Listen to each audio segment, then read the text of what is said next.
Hello बच्चों।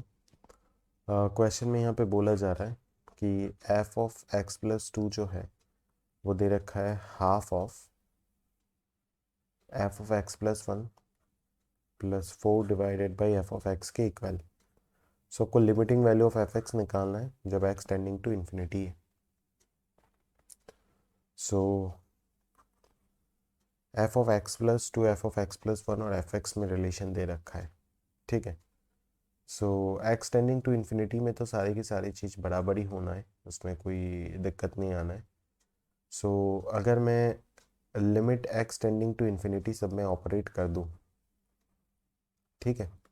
सो मेरे पास उस केस में मेरे हिसाब से ये एफ एक्स एक पॉजिटिव फंक्शन है for all x belongs to R, है ना। सो मेरे हिसाब से जब एक्स इन्फिनिटी में जाएगा तो ये तीनों की तीनों ही इंक्रीज करता हुआ जाएगा और एट द एंड जाकर के तीनों का limiting value x tending to infinity में बराबर ही होना है, ठीक है। और यहाँ से मैं four divided by limiting value exist कर रहा है ऑब्वियसली, तभी लिमिटिंग वैल्यू अपने को पूछा जा रहा है। So limit f x by limit g x, ये प्रॉपर्टी भी limit algebra of limit use कर दी हमने। और एट द एंड जाकर के ये भी लिमिट ऑफ एफ एक्स के इक्वल होगा एक्स टेंडिंग टू इन्फिनिटी में। और आगे वाला जो चीज़ है limit F of X plus one, वो भी लिमिट एफ एक्स के ही इक्वल होगा एक्स टेंडिंग टू इन्फिनिटी में, ठीक है।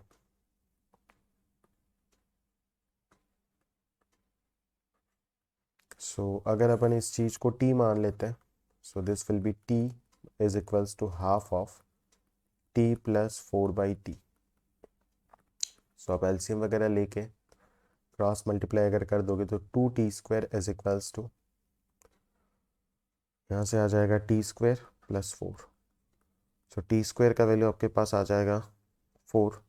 सो यहाँ से t का वैल्यू आ जाएगा plus minus two, but as t मतलब limiting value of F x,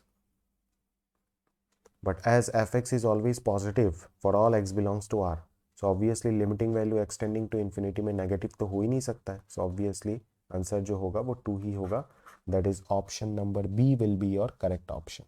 clear? so directly limit existence and infinity पे लिमिटिंग कंसेप्ट जो होता है फंक्शनल रूल यूज करके, वही उसका की कंसेप्ट है उस टाइप ऑफ प्रॉब्लम जो एक स्पेशल कैटेगरी आप बोल सकते हो। सो यही इस चीज़ का की कंसेप्ट आप बोल सकते हो। एंड उम्मीद करेंगे कि आपको पूरा सॉल्यूशन बहुत अच्छे समझ में आया होगा। Thank you.